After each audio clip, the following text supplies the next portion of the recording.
Returning to an art practice can be a fulfilling and rewarding endeavor. Whether you are an experienced artist who's taken a break or someone who's new to the world of art, in the next 5 videos, I will share with you some steps to help you get back into your art practice in my new series, Rekindle the Artist in You, Return to an Art Practice.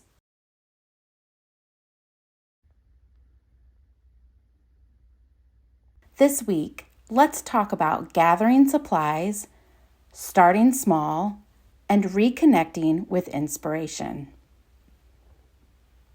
Gathering your supplies is basically collecting the necessary art supplies that you need for your art practice.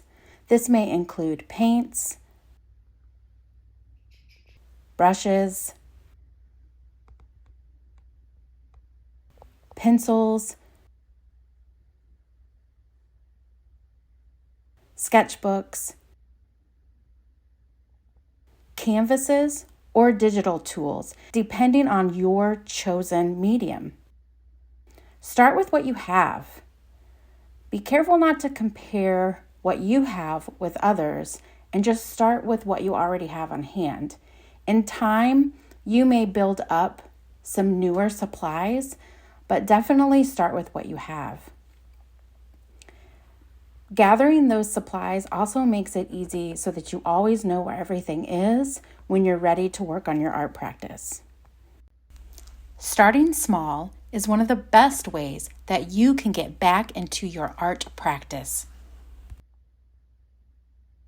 Begin with simple, small projects or sketches to build confidence and to get back into the rhythm of creating.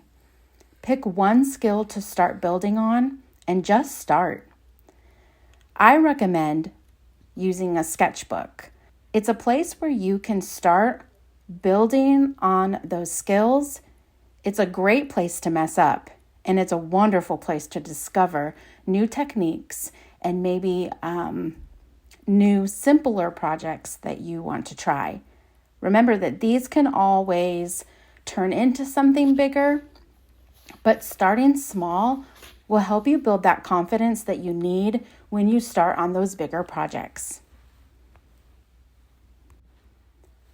If you don't have a sketchbook, I recommend that you get one and you start filling it up. Fill it up with different ideas or a similar theme just to help kind of build upon that art skill. And if you don't have a sketchbook, grab some paper and a pencil and start that way.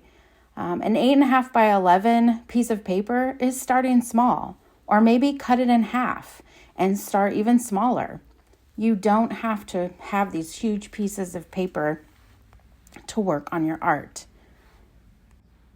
The key here is to just start, and starting small helps the whole idea not be so overwhelming or like it's this big giant space that you have to fill up, but rather a smaller space that you know that you can tackle in a shorter amount of time. This is honestly something that an artist should continue to maintain in their art practice, no matter where they are, as a beginner all the way to a seasoned professional artist. Reconnecting with inspiration is important because it gives you sparks of ideas that you can then build upon. So look for resources of inspiration. This might look like visiting an art gallery or a museum, or browsing an online art community to see what others are creating.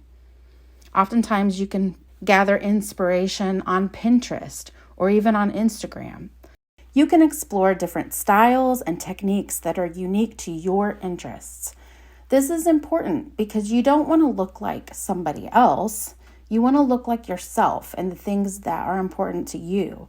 And so your art should reflect who you are. I collect inspiration on a pin board in Pinterest. These are pieces of art from history and modern times that I find inspiration.